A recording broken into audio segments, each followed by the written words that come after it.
được rồi. Chờ chị nha.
Mom. Mom.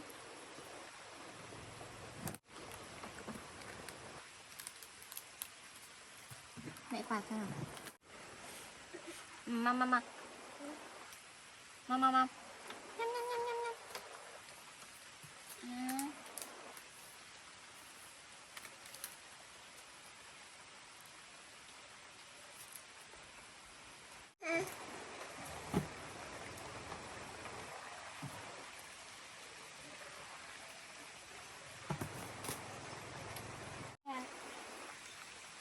Gặp hối nó bị bà đi đó.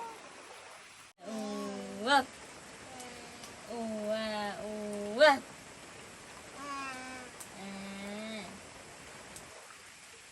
Nào nào.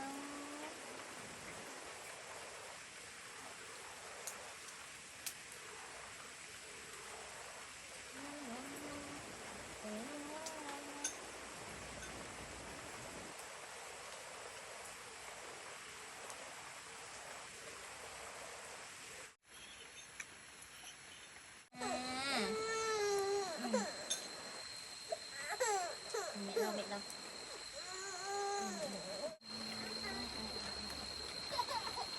Mẹ yêu.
mẹ con nhá.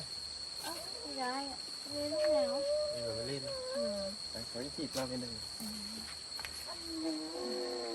Anh ngồi thôi, anh ngồi uống nước. Ra ở nhà vẫn khỏe không? Đúng không? Khỏe đấy. Thế mẹ con đã nấu gì chưa? Anh chưa. Thế để anh đi nấu luôn nhé. Vâng. Anh đi nấu cơm nhé. Vâng.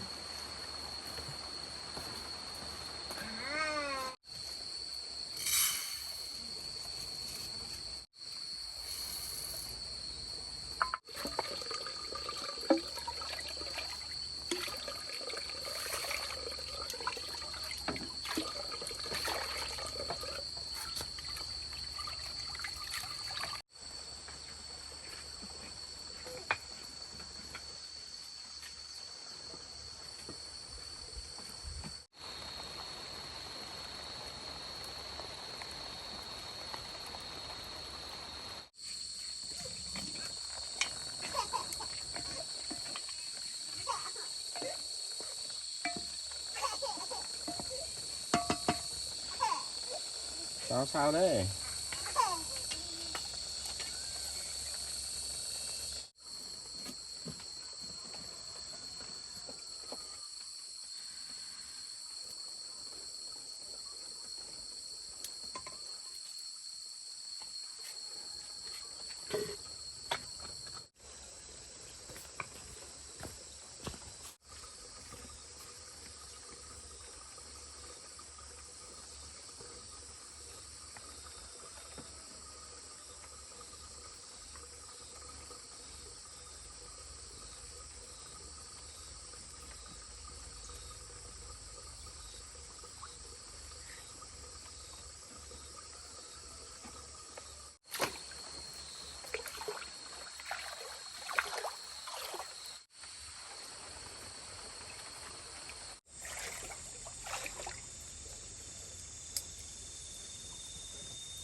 Rau xào cái thịt đấy.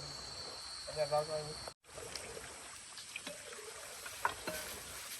Cháu ngủ rồi em. Ngủ lắm. Cháu ngủ chưa đủ, bây giờ ngủ tiếp.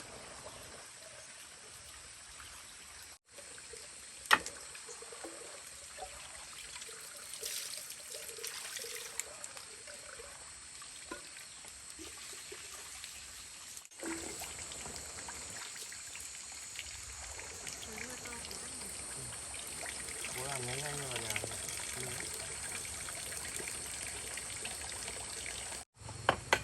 Tao nhìn về á.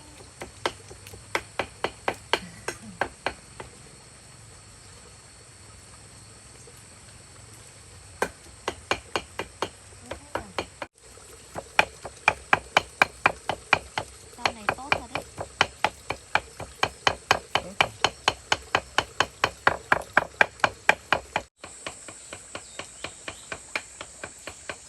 Mẹ anh dạo này ở nhà làm gì à? Mẹ anh ở nhà đấy. Đi làm ruộng, làm nông.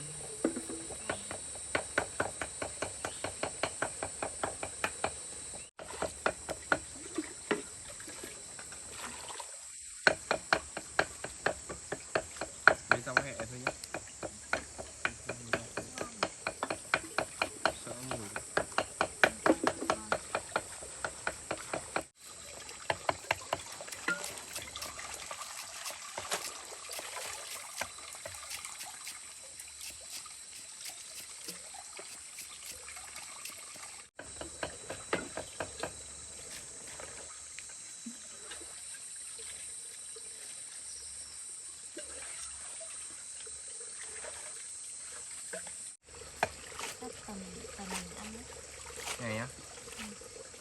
Đâu?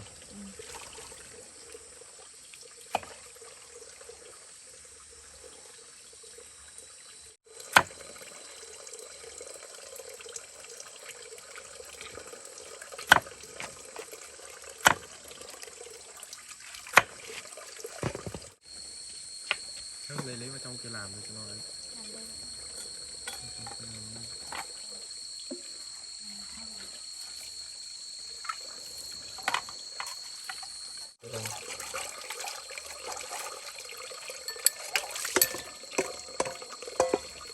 Sạch sạch luôn. Sạch rồi.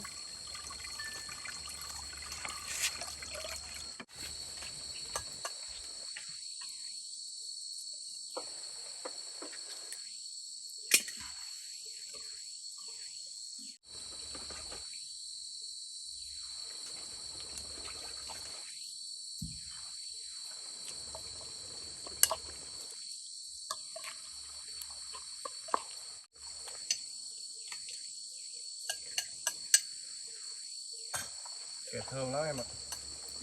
Thơm lắm. Ngon mà.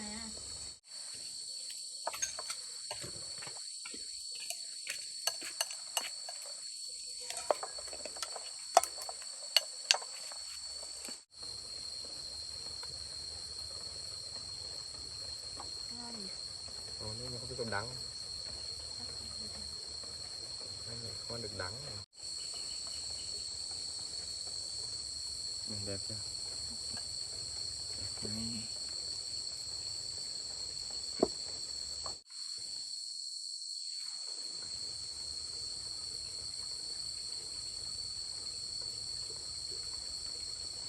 Ngon nhỉ.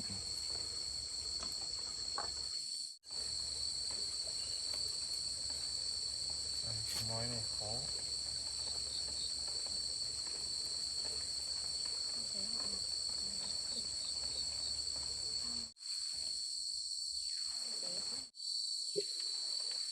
Để điểm chứ.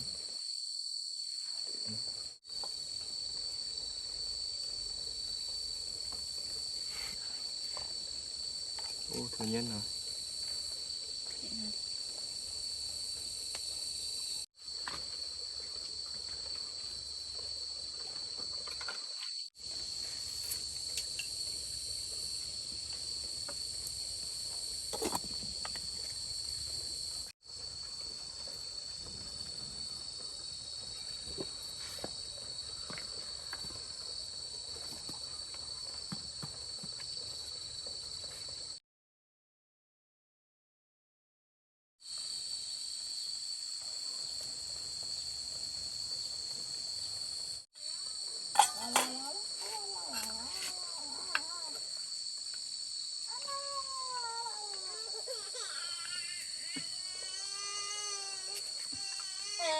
Là sao thế nhở?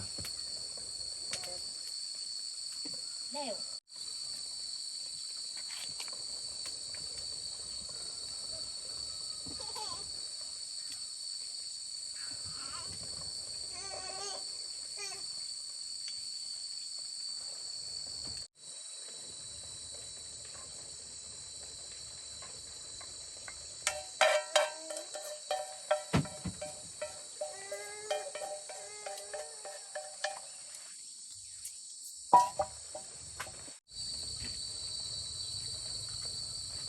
Cơm chín rồi, chúng mình ăn cơm thôi.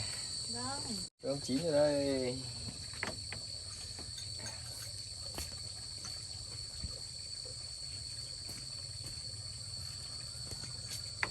Ngon quá. Được tới.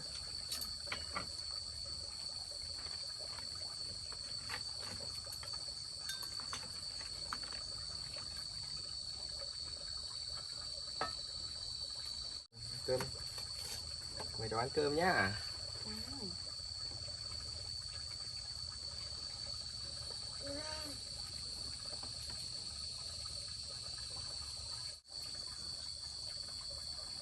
Đây, em ăn.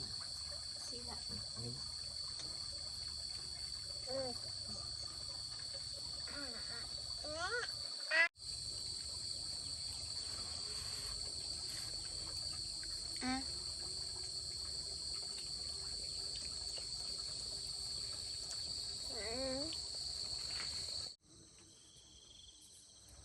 Ăn nữa đi. Rồi em ăn no đó.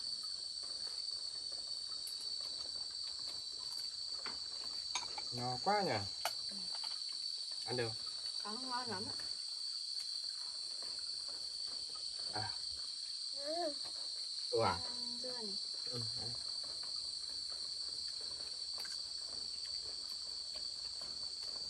Dưa ngon không? Ừ. Anh ngồi đây nhé để em dọn đấy. Ừ. Đúng rồi. Ôi dồi ôi, bẩn hết rồi. Vâng. Cái đồ này dính vào áo rồi.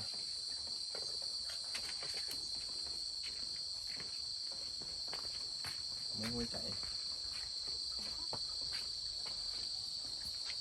Đâu đâu.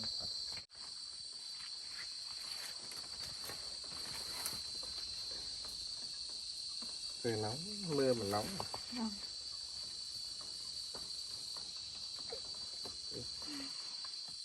Anh đi thăm hai mẹ con ăn cơm xong anh cũng chắc chuẩn bị về đó. Vâng. Về sớm thì anh ở chơi đã. Anh về anh còn có việc đi làm. Tranh thủ lên thăm hai mẹ con xem thế nào. Vâng. Em cảm ơn anh nhé. Ừ.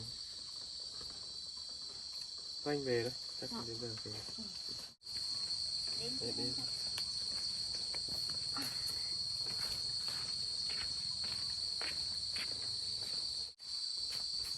Anh về nhá. Vâng. Sao anh lại đến? Vâng. Chào nhá. Bye chú. Bye bye, Bye bye bye chú. nhá. Bye bye.